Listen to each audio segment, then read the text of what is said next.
Bagdad Cemetery and to do our usual tidying up, and we've already noticed on the ground here some knucklehead has written some graffiti, which we're going to cover up with some sand and rocks. We like to come down here and just make sure everything's okay, do a little raking around, and we'll show you what the cemetery looks like in a few moments.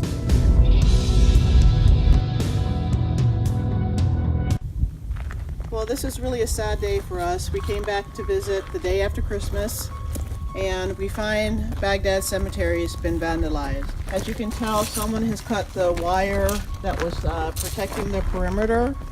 They've actually gone into the grave sites. It looks like knocked down a few crosses and kicked around some things.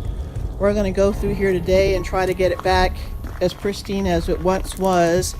We're here because this is Roland's legacy, and we promised that we would fulfill his legacy by coming down here occasionally and checking on the place. And we're so heartbroken today, but we're going to get it back the best we can. We'll show you what it looks like when we're done.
At peace here.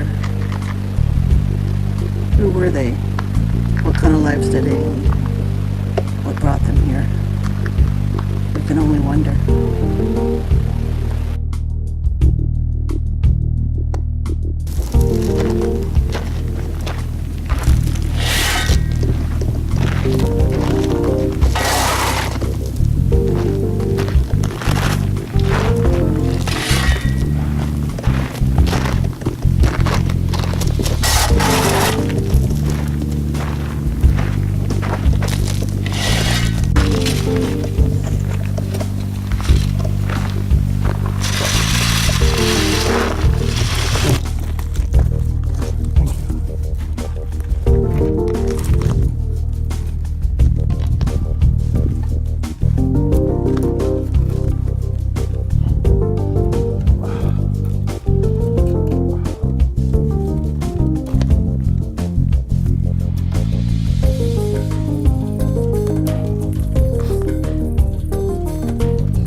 way the sun glows as the sun sets.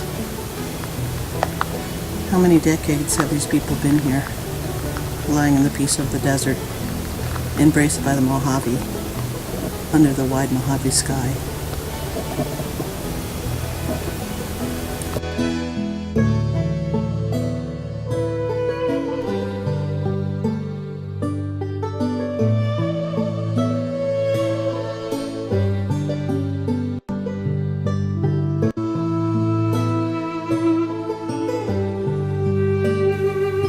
Okay, so we got here at the Bagdad Cemetery today, and we were pretty darn disappointed. And the reason is because last time that we were here, the cemetery looked as pristine as the time that Roland had left it. Well, Roland, as you recall from our former video, had passed away earlier this year. And we wanted to carry on his legacy by keeping an eye on his cemetery. Well, we call it his cemetery. It's not really his cemetery, it's actually all of our cemetery. In other words, what I'm saying here is that we came down today, and now you're going to hear a train in the background. That's fine, that's going by quickly. And someone had torn down the fence.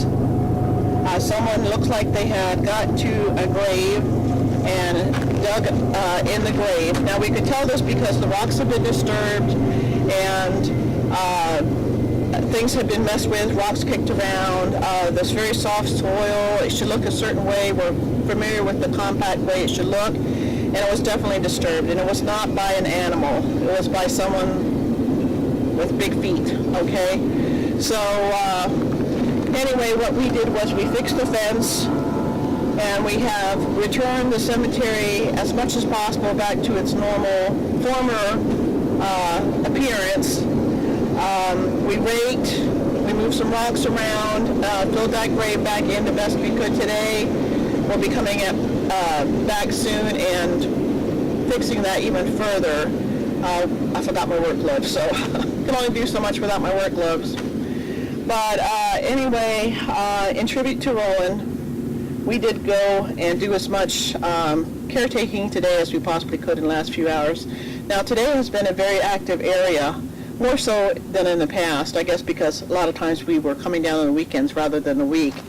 But it is the day after Christmas today, so it is Tuesday, and there's been a lot of railroad activity. There's been bulldozers in the area, railroad police, a lot of different people. I was almost hoping that someone would call the police because we didn't really know how to handle this matter. We figured the police have bigger fish to fry than come down here and figure out the whodunit that's been digging up graves. But the only thing I can conclude is that if you love pioneer cemeteries like we do, and you want to help us take care of a few, including this one, the more eyes and hands we have down here at these cemeteries at various times of the day and even in the late evening, the better. Because whoever has in mind to do these evil deeds has more of a likelihood to be caught. So there's been a couple other additional holes dug in there. We filled those in.